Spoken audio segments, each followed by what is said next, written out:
Olá, eu sou a Lucy, voluntária das Casas da Aliança Espírita Evangélica da Regional de Araraquara, e estamos aqui, nos adaptando às tecnologias para levar e receber a mensagem de Jesus, que possamos abrir os nossos corações para os seus ensinamentos. Vamos refletir hoje o capítulo 2 do Evangelho segundo o Espiritismo. Meu reino não é deste mundo. Jesus foi levado até Pilatos sobre as acusações de que ele estaria infringindo as leis judaicas, desrespeitando os mandamentos e ainda incitando uma revolta política contra o Império Romano. Só o governador tinha o poder de ordenar a morte de alguém. Sendo assim, os sacerdotes enviaram Jesus até Pôncio Pilatos, para que fosse julgado e condenado. Porém, antes disso, Pilatos resolve dialogar com Cristo para entender quem era aquele homem. Pôncio Pilatos então questiona a realeza: tu és rei? E Pilatos insiste nessa pergunta, tanto que Jesus pergunta: mas é você que está querendo saber ou dizes porque os outros o disseram? Pilatos diz: e por acaso eu sou judeu?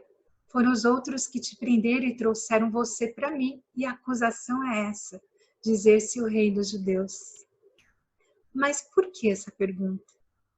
Por que perguntar se Jesus era o rei dos judeus? Para nós entendermos um pouco, preciso voltar um pouco na história. Israel vivia no domínio do Império Romano. Eles não tinham nenhuma autonomia política.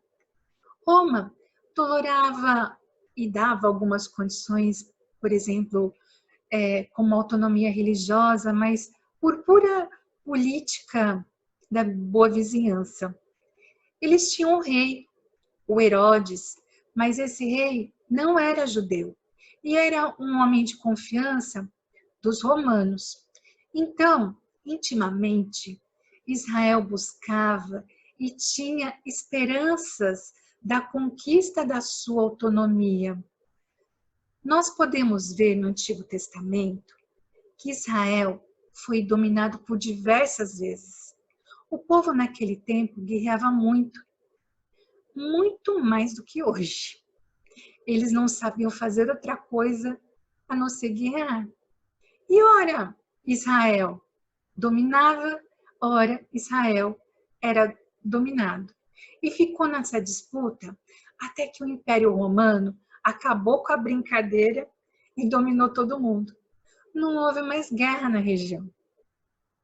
Mas Israel tinha por tradição que sempre que isso acontecia, surgia alguém que levantava o povo, que fazia levantar a moral, a coragem, a força, e eles se libertavam e restabeleciam a autonomia política e tudo mais. Geralmente era um profeta, e quando ele mesmo não assumia essa liderança do povo, indicava alguém que tinha carisma, força junto com o povo, e eles ainda tinham uma profecia que seria enviado um Messias, e antes dele viria Elias. Elias, que foi um profeta importante no momento de crise de Israel, onde o povo e o próprio rei estavam se afastando da crença do Deus único. Então, Elias se levantou, afrontou o rei e conseguiu restabelecer a ordem, seguindo os princípios do judaísmo, as leis estabelecidas por Moisés. Então, eles esperavam que primeiro viria Elias, preparando o caminho, para depois vir o Messias. Só que o Messias que eles aguardavam era um Messias guerreiro. Eles aguardavam um Messias que viesse libertar ainda pela força o povo judeu do sofrimento, e sempre que surgia alguém com algum carisma, com alguma autoridade moral junto ao povo, eles sempre esperavam: esse é o Messias. Eis que surgiu Jesus, e antes dele, João Batista, que trazia uma nova mensagem, e até de afrontamento, especialmente aos judeus, aos costumes da época. Depois dele, veio Jesus, que foi alguém que, mesmo que não tivesse toda a crença religiosa que nós temos nele hoje, ainda seria alguém de destaque por todo o seu feito extraordinário, por toda a sua elevação moral. Ele iniciou por milagres. A sua primeira manifestação foi em uma festa de casamento, transformando a água em vinho. Mas se a gente pensar um pouco, seria mesmo necessário que Jesus fizesse estes feitos? Por sua grandiosidade, a gente pode pensar que não. Mas o povo precisava desses eventos para que se pudesse ter sua atenção, ter atenção, né? Que Jesus pudesse ter atenção. E mesmo assim, ressuscitando mortos, curando cegos, paralíticos, ainda assim, foi-lhe pedido um sinal. Se ele era mesmo o Filho de Deus. Jesus não era guerreiro, era um pacificador. Naquela época, existia uma corrente política que era mais revolucionária, os zelotes. Dizem que Judas Iscariotes e Barrabás faziam parte dessa vertente. Então, quando Pilatos pergunta ao povo quem eles querem que solte, gritam por Barrabás, que pertencia a esse grupo e atuava de forma mais clandestina. E Barrabás era um revolucionário. Jesus era diferente disso. Jesus pregava a paz, a fraternidade. Inúmeras vezes, Jesus procurou demonstrar que as coisas dele não eram materiais. Ele pregava o reino de Deus na terra. E quando Pilatos perguntou: "Tu és rei?", Jesus diz: "Se eu fosse rei, os meus súditos lutariam por mim e me defenderiam. Meu reino não é deste mundo." Que reino que Jesus se refere? Jesus se refere a um reino que impera a realeza moral. Jesus pregava um reino de fraternidade, de solidariedade, de perdão, de misericórdia, sem fome, guerra, lutas por poder, sem misérias e sofrimentos por falta de partilhas. Para este reino é necessário pessoas que comunguem dessa verdade. Quantos avanços tivemos em 2000 anos após a passagem de Jesus pela Terra? Mas quantos mais ainda precisamos para construir esse reino aqui? Jesus declara que o reino de Deus ainda não é desse mundo. No entanto, várias vezes afirmou que esse reino permanece dentro de nós. Então, nós somos os agentes das mudanças que queremos. É hora de assumirmos as nossas rédeas e buscarmos a nossa autonomia. Será que esperamos termos melhores condições e muitas vezes até materiais ou melhores governantes para facilitar o caminho ao reino de Deus? É certo que saúde para todos depende de melhores estruturas hospitalares, que casas dependem de terrenos, de saneamento, de educação, de empregos. Mas o que hoje nós temos ao nosso alcance? Qual a diferença que podemos fazer por nossas próprias mãos? Será que ainda hoje posso socorrer um parente aflito? Amparar uma criança infeliz? Consolar um idoso? Encorajar um doente? Auxiliar um jovem? Só por hoje, será que consigo olhar meu irmão com compaixão, sem julgamento e acolher em sua dor?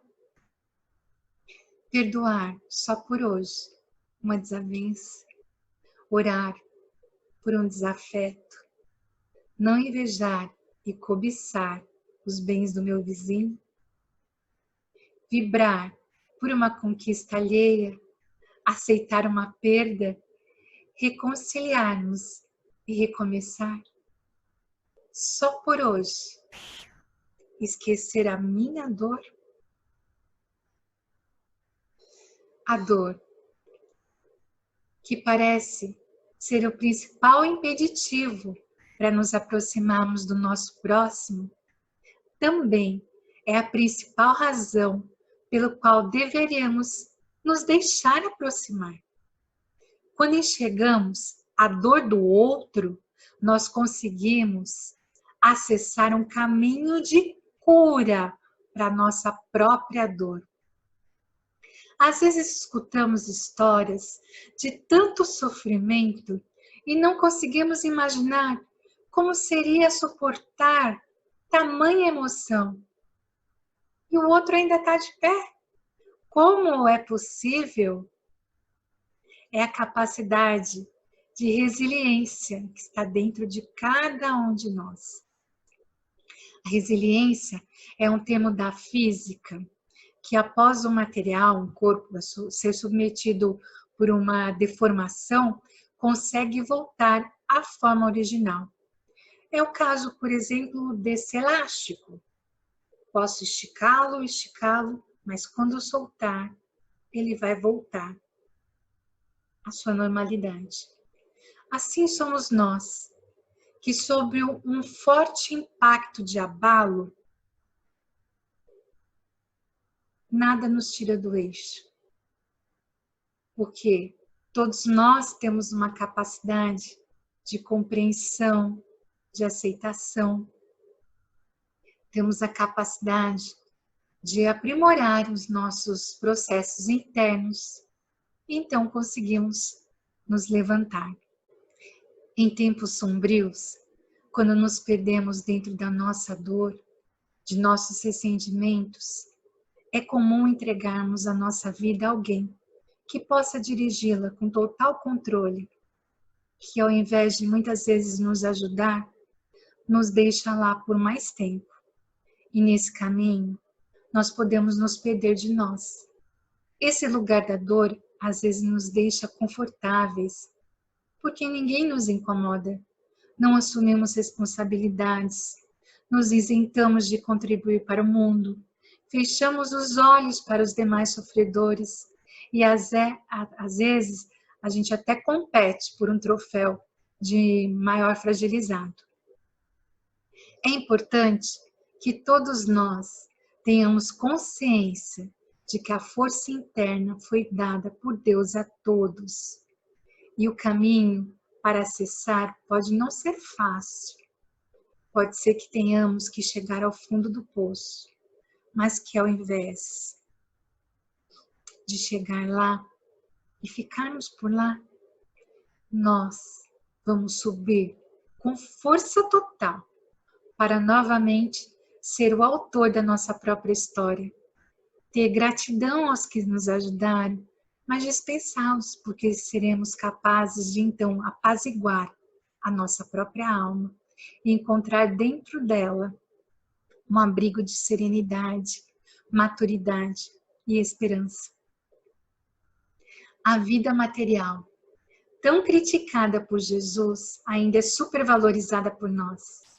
Na ânsia da busca da felicidade, e dos retratos felizes que tanto insistimos em exibir nas nossas redes sociais, que parecem ser, na verdade, desvios que nos fazem nos afastar ainda mais dos propósitos de Deus, buscamos acumular riquezas que nos sacrificam diariamente em trabalhos que sugam a nossa energia, pela competição, manutenção, pelo reconhecimento, pelo sempre ter mais, custando muitas vezes nossa saúde, nossa família, nossos amigos, parceiros. Tudo para que possamos ter destaque, seja pelo bem material adquirido ou pelo sucesso passageiro. Vamos aos poucos nos afastando do Pai. Ligamos o piloto automático e as emoções vão se automatizando e as pessoas vão tendo importância por prioridades. Que tenhamos consciência de nossos atos quanto à nossa existência deixar de ter valor para os que nos cercam. Queremos mudar? Jesus nos deixou o seu caminho. Podemos encontrar nos evangelhos um manual de conduta e, se tivermos persistência, disciplina, estudo e, acima de tudo, um propósito de um mundo melhor para nós e todos à nossa volta, trabalhando duro e aprendendo sempre com nossas quedas e, por vezes, muitos sofrimentos, vamos fazer do reino de Deus aqui na Terra. A chave para esse reino é a porta dos nossos corações. No meio do caminho, podemos perder a chave ou perder horas procurando na nossa bolsa. Esquecemos onde a colocamos. Ela cai pelo meio do caminho e refazemos os mesmos passos para encontrá-la. Às vezes, precisamos de um chaveiro, mas de certo, haverá um momento para todos nós acessar essa porta. E quando chegarmos, vamos entrar, levantar a cabeça e, se for necessário, fazer uma guerra, que seja com a nossa escuridão, com os nossos medos, angústias, tristezas, preconceitos, julgamentos, as misérias e sentimentos que podem estar bem escondidinhos.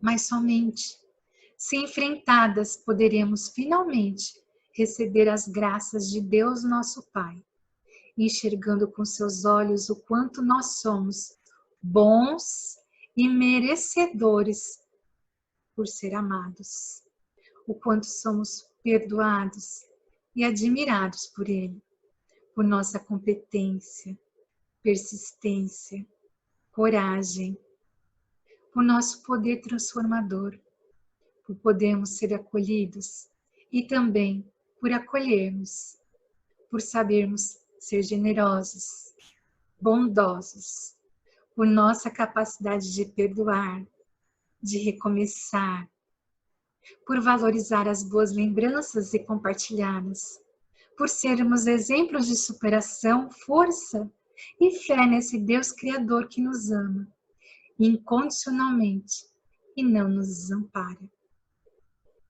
Que Jesus, em sua infinita bondade, possa sempre ouvir nossas preces e que, por nosso desejo de evolução, trabalho e vontade de aprender, possamos encontrar respostas em seus ensinamentos.